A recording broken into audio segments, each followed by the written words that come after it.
জয় শ্রীরাম। আজি আমি আন্তঃরাষ্ট্রীয় হিন্দু পরিষদ রাষ্ট্রীয় বজরং দলে সাংবাদিক বন্ধুবরক মাতি লৈ আইছো। মাতি লৈ এটাই কারণ, বিজনীত লক্ষ্মী মেলা চলি আছে। এই লক্ষ্মী মেলার কিছুমান রাজনীতি চলি আছে, ইসলামীকরণ রাজনীতি চলি আছে। এই রাজনীতির বিরুদ্ধে আমি মাত মাতিবলৈ আপোনালোকক মাতি লৈ আইছো। আজি দেখা গৈছে 2 বছর ধরে বেশি আরম্ভ হয়েছে বিজনীত এনেকুৱা। এই লক্ষ্মী মেলাটোত মানে বিভিন্ন ঠাইৰ পৰা বহিৰাজ্যৰ পৰাও মানুহ আহে, ভাৰতৰ বিভিন্ন স্থানৰ পৰা মানুহ আহে। একদম সৰ্বভাৰতীয় ক'ব লাগিব এই মেলাখন। এই মেলাত বিভিন্ন ৰাজ্যৰ পৰা যেতিয়া মানুহ আহে, বিভিন্ন ভক্তবান ৰাইজ আহে, তেতিয়া কিছুমান ৰাইজে উপাস কৰি আহে, নিৰামিষ খাই আহে, মন্দিৰত সোমোৱাৰ কাৰণে পূজা অৰ্চনা কৰে। পূজা অৰ্চনা কৰাৰ পিছতহে তেওঁলোকে ভোজন গ্ৰহণ কৰে। তেতিয়া মানে এটা ইয়াতে কোনো মেলা খালি এটা অনুষ্ঠান নহয়। এই মেলাখন হ'ল বিজনীৰ বা আমাৰ অসমৰ এটা ঐতিহ্যপূৰ্ণ এটা মানে মিলনস্থলী ধৰ্মাৱলম্বী মানুহৰ। তো এতিয়া আমি চাইছোঁ যে কিছুমান দোকানধাৰে, কিছুমান বিজনেছমেনে, কিছুমান ব্যৱসায়ী প্ৰতিষ্ঠানে কি কৰি আছে, মুছলমান প্ৰতিষ্ঠানে হিন্দু নাম লৈ ইয়াতে বেনাৰ লগাই আছে, ফলক লগাই আছে, ফুড আইটেম, ফাষ্ট ফুড বিক্ৰী কৰি আছে, পাণ দোকান দি আছে। আমি মুছলমান দোকানদাৰৰ পৰা খাম নে নেখাম, এইটো আমাৰ ব্যক্তিগত হ'ব লাগিব।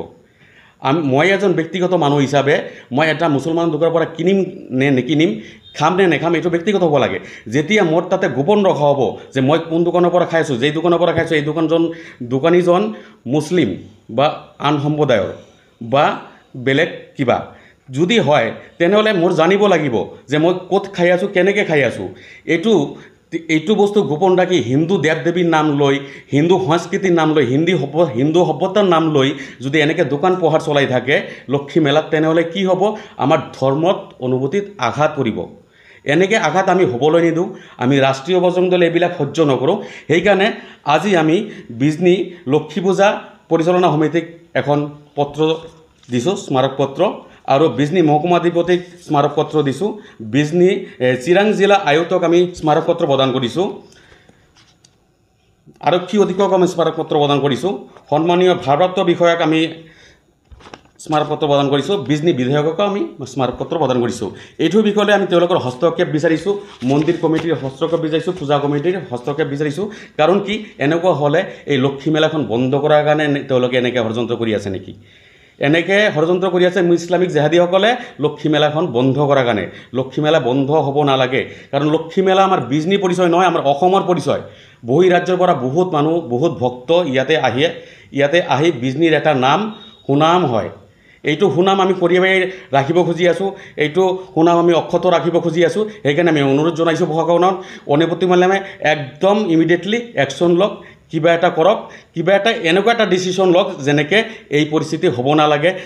আমি যদি হিন্দু মানুহে এনেকৈ যদি নাবুজি নাজানি এনেকৈ যদি মুছলিম জেহাদী কিবা মুছলিম মেণ্টেলিটি কিছুমান মানুহৰ পৰা যদি তেওঁলোকে জেহাদী বুলি এইটো কোৱাৰ কাৰণ হ'ল এইটোৱে যে যদি তেওঁলোকে জেহাদী মেণ্টেলিটি নহয়, তেনেহ'লে নিজৰ নাম কিয় দিয়া নাই, তেওঁলোকে হিন্দু নাম কিয় মানে এক্সাম্পল হিচাপে মই এটা দি আছোঁ, আশীৰ্বাদ বিৰিয়ানী, লক্ষ্মী মেলাত চাব আশীৰ্বাদ বিৰিয়ানী আছে।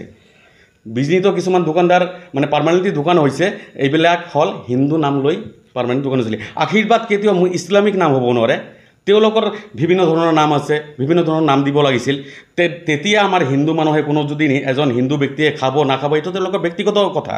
কিন্তু আমি জবৰদস্তি নাম লুকুৱাই আমি খোৱাটো এইটো বেআইনী, আমি ভাবোঁ যুক্তিসংগত নহয়। সেইকাৰণে প্ৰশাসনক অনুৰোধ জনাইছোঁ, অনুমতি লৈ চেষ্টা কৰি যেনেকৈ একশ্যন ল'ব লাগে লওক, নহ'লে আমি ৰাষ্ট্ৰীয় বজৰং দলে যদি একশ্যন ল'ব লগা হয় তেনেহ'লে পৰিস্থিতি ভয়ংকৰ হ'ব পাৰে। আৰু আমি বিচাৰোঁ বিজনীৰ এই মেলা চলিব লাগে, একদম ধুনীয়া মেলা।